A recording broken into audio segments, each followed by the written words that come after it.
So, hello dyan sa mga alipin ng salapi, sa mga alipin ng Real. Isa na ako doon. So, pauwi na tayo. Mag-aalas 5 na ng hapon dito. Tapos sa Pilipinas naman ay 10 PM na.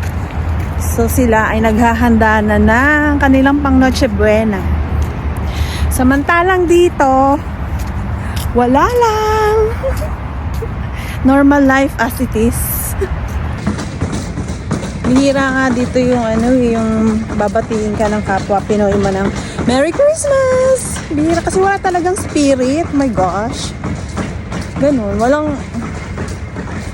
Walang trending. Walang kabuhay-buhay, ika nga.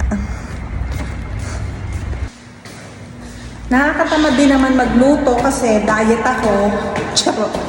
Ewan, tinatamad akong magluto. Meron pa naman ako pang spaghetti doon. Kaya lang wala akong sibuyas. Di ba, laki ng problema ko, sibuyas lang. Para namang hindi maluluto yun ang walang sibuyas, di ba?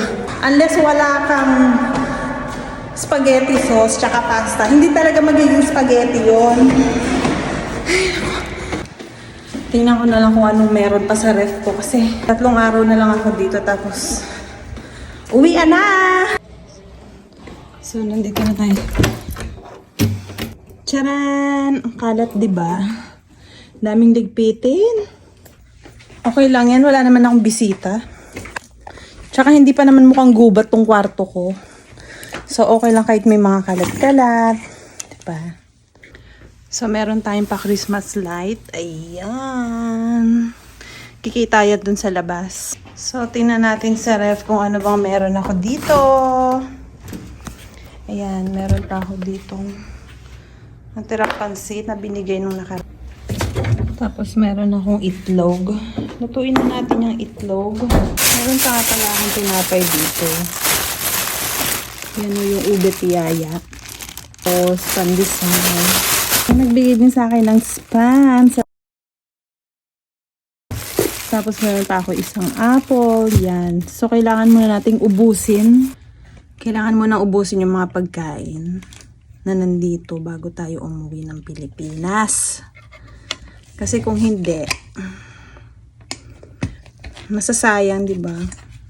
Binili yan eh, kaya kailangan huwag sayangin. So, lutuin na natin yung itlog.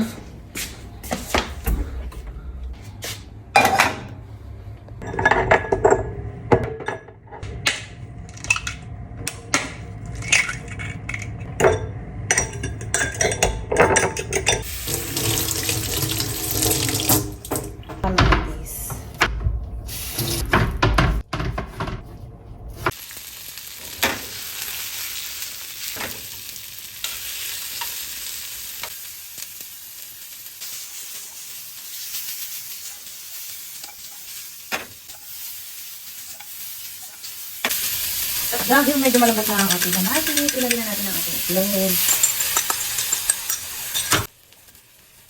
So, medyo okay na itong ating itlog. Babalikan rin natin siya. Ayun, ang konti pero carry lang. Ito pa rin yun.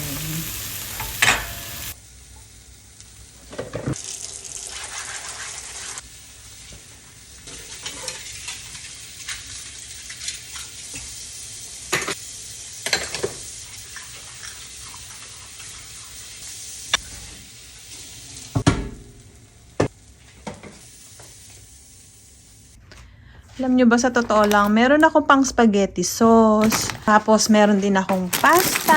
Ayan. Kaya lang talagang, tinatamaan talaga ako ng katamaran. Gusto ko na lang yung easy way, alam nyo yun.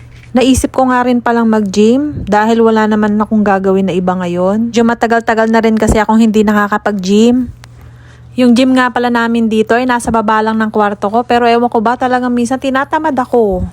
Paano naman kasi, meron din naman kasi akong tennis. So, mas gusto ko kasi mag-tennis kaysa mag-gym.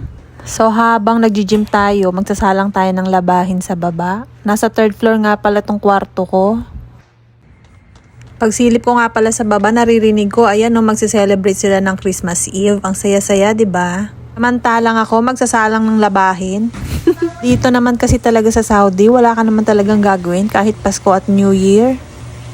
Ang feeling ko kasi kahit mag-celebrate, malungkot pa rin. Wala talagang spirit eh. Hindi katulad pag nasa Pilipinas ka, ramdam na ramdam mo. Kaya ayan, mag-gym na lang ako.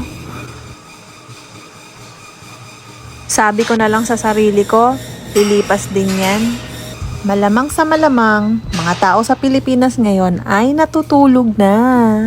Ako naman dito, nauubos na rin ang oras ko sa kaka-edit ng video na to kasi kailangan maipost ko na rin siya agad. At maya-maya lang din ay tulugan time na naman. So isang panibagong araw na naman kinabukasan. It's Christmas time! Merry Christmas nga pala sa inyong lahat! Napakarami namang paraan, 'di ba, para palipasin ang isang buong araw na to. Ikaw, bilang OFW na malayo sa pamilya, ano bang ginawa mo ngayong araw na to? After ko nga pala sa gym, ayan, tapos na rin yung aking labahin. Isasalang ko na rin siya sa dryer. Mga after 30 minutes, bababa ako para kolektahin yan. Kainan na natin tong itlog na may kamatis. Ikaw kabayan, ano ba ang kinain mo ngayong gabi? Share mo naman oh. Merry Christmas everyone! Hanggang sa muli! Thank you!